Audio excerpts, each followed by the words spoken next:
Praise the lord. దేవుని నామంలో మీకు అందరికీ శుభములు కలుగును గాక. గత వాక్య భాగంలో మనం చదువుకున్నాం కదా, గిద్యోను గారి నాయకత్వంలో ఈ ఇజ్రాయేలు 300 మంది మాత్రమే యుద్ధానికి వెళ్తారు మిద్యానీయులతో. ఆ తర్వాత వాళ్ళ చుట్టుపక్కల ఉన్న వాళ్ళందరితో కలిపి యుద్ధం చేసినప్పుడు యెహోవా వీరి పక్షంగా ఉంటారు కాబట్టి ఆ 300 మందితోనే వీళ్ళు గెలుస్తారు. గిద్యోను గారు ఆ యుద్ధం గెలుస్తారు. ఆ 300 మంది బూరలను ఊదినప్పుడు యెహోవా దాన్నంతట్లోనూ ప్రతి వాని ఖడ్గమును వాని పొరుగు వాని మీదకి తిప్పెను. వీళ్ళు యుద్ధానికి వెళ్ళినప్పుడు ఏమైందంటే, ఆ ఆపోజిట్ వాళ్ళు, ఆ శత్రువులు ఏం చేశారంటే ఒకళ్ళనొకళ్ళు పొడుచుకున్నారంట. దేవుని అలా చేశారు వాళ్ళకి. ఒకళ్ళనొకళ్ళు పొడుచుకొని వాళ్ళు చనిపోయారంట. దేవుడు మన పక్షంగా ఉంటే మనకు జయమే కానీ అపజయం అనేది ఉండదు ఎప్పుడు కూడా.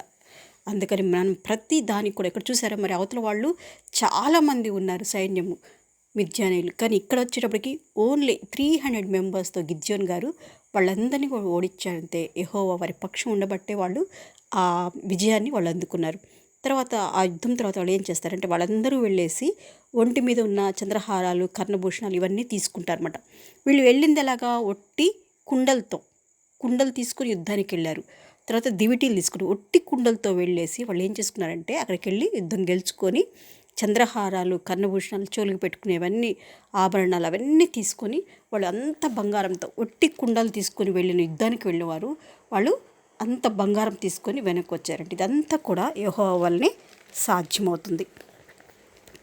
తర్వాత అప్పుడు ఇజ్రాయేలీలు గిద్యోనుతో, నీవు మిద్యానీయుల చేతిలో నుండి మమ్మల్ని రక్షించితివి కనుక నీవును నీ కుమారును మమ్మను ఏలవల్లని చెప్పిరి. వాళ్ళందరూ చాలా హ్యాపీగా ఫీల్ అయ్యి వచ్చిన తర్వాత గిద్యోను గారు, మీరు మమ్మల్ని రక్షించారు కాబట్టి మీ తరం వరకు మీరు ఏలండి, తర్వాత మీ కొడుకు తరం, ఆ తర్వాత మీ మనవడి తరం మమ్మల్ని ఏలండి అని చెప్పాడంట. అందుకు గిద్యోను, నేను మిమ్మను ఏలను, నా కుమారుణ్ణు మిమ్మను ఏలరాదు, యెహోవా మిమ్మను ఏలునని చెప్పాను.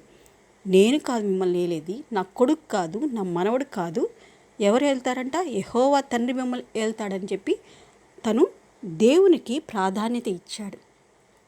చూసారా, మనం జనవరిలో చదువుకున్నాం కదా, విన్నాం, యూట్యూబ్లో సోషల్ మీడియాలో ఎక్కువ ట్రోల్ అయింది.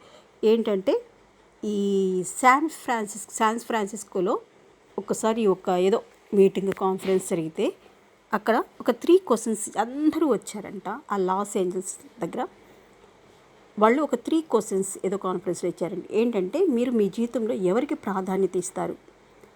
1 దేవుడు, 2 డబ్బు, 3 మీ తల్లిదండ్రులు అన్నప్పుడు చాలా తక్కువ మంది వాళ్ళ పేరెంట్స్కి మేము ఇంపార్టెన్స్ ఇస్తామన్నారంట. ఎక్కువ మంది ఏమో మేము మా మనీకి, ప్రాపర్టీకి, మా ఆస్తులకి, వీటన్నిటికీ ప్రాధాన్యత ఇస్తాం. కానీ ఒక్కళ్ళు కూడా మేము మా జీవితంలో దేవునికి ప్రాధాన్యత ఇస్తామని చెప్పలేంట. మరి దేవుని ఉగ్రత మనకు తెలుసు కదా. ఆ శాన్ ఫ్రాన్సిస్కో ఒకటి, తర్వాత లాస్ ఏంజల్స్, ఇవి 2 నగరాలు కూడా తగలబడిపోయాయి. మొత్తం బూడిద అయిపోయింది కదా. ఎక్కడ ఉండే ఆ ఏరియాలో ఉండే వాళ్ళంతా ఈ ఫిల్మ్ ఇండస్ట్రీ వాళ్ళంట, బాగా డబ్బున్న వాళ్ళు, హాలీవుడ్లో యాక్టర్స్, డైరెక్టర్స్ వీళ్ళందరూ ఎక్కువ ఉంటారంట ఆ ఏరియాలో. మొత్తం కూడా వాళ్ళ ప్రాపర్టీస్ అంతా కూడా తగలబడిపోయినాయి. మరి దేవుని ఉగ్రత అలా ఉంటుందండి. మనం కూడా మన జీవితాల్లో ఒక్కోసారి మనము వేరే వాటికి ఇంపార్టెన్స్ ఇచ్చినప్పుడు మనం ఆలోచించుకుంటే మనకు చాలా కష్టాలు వస్తాయి. ఏదో ఒకటి కష్టం వస్తుంది. మనం ఎప్పుడైతే దేవుణ్ణి నమ్ముకొని మన జీవితంలో ముందు ఆయనకు ప్రాధాన్యత ఇచ్చినప్పుడు దేవుడు మనల్ని తలగా ఉంచే దేవుడు కానీ తోకగా ఉంచే దేవుడు కాదు. సో ఇక్కడ వీళ్ళు ఏం చెప్పారంటే, గిద్యోను గారు, నేను కాదు, నా కొడుకు కాదు, నా మనవడు కాదు, మిమ్మల్ని ఏలేది యెహోవా తండ్రి అన్నాడంట. మరియు గిద్యోను, మీలో ప్రతి వాడు తన దోపుడు సొమ్ములో ఉన్న పోగులను నాకు ఇవ్వాలని మనవి చేయించున్నాను. మీరు అక్కడి నుంచి తెచ్చుకున్నారు కదా, చంద్రహారాలు తెచ్చుకున్నారు, కర్ణభూషణాలు అంటే చెవులకు పెట్టుకునే డిఫరెంట్ అన్నీ ఇయర్ స్టడ్స్ అని, రింగ్స్ అని, ఇలాంటి పోగులు తెచ్చుకున్నారు కదా, వాటిలో పోగులు తీసుకొచ్చి నాకు ఇవ్వండి అని అంట. అందుకు వారు సంతోషంగా మేము వాటిని ఇచ్చిదామని చెప్పి ఒక బట్టను పరిచి ప్రతి వాడును తన దోపు సొమ్ములో నుండి పోగులను దాని మీద వేసాను. ఇంకేం చేశారు, అసలు ఇంత గెలిపించాడు మమ్మల్ని అని చెప్పి ఎంత సంతోషంతో వాళ్ళు ఏం చేశారంటే, ఒక క్లాత్ పరిచేసి వాళ్ళు ఎవరెవరైతే దోచుకొని వచ్చారో వాళ్ళ దానిలో ఈ పోగులు ఎవరు దానిలో అవన్నీ తీసుకొచ్చి అక్కడ వేశారంట.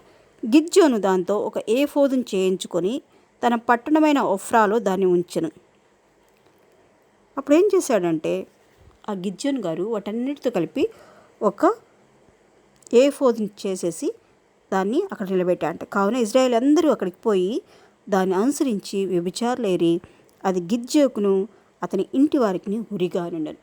ఎంతగా దేవుడిని అంటిపెట్టుకొని ఉన్నాడో ఆ చివరికి వచ్చేటప్పటికి గిద్యోను గారు చేసిన తప్పు ఏంటంటే ఆ ఏఫోదుని చేయించి పెట్టేటప్పటికి అందరూ మళ్ళీ అన్యుల వైపు తిరిగిపోయి వాళ్ళు అటువైపు చేసుకొని ఆ దేవతను ఆ ఏఫోదును పూజించటం, తర్వాత దాన్ని అనుసరించి వ్యభిచారం చేశారంట.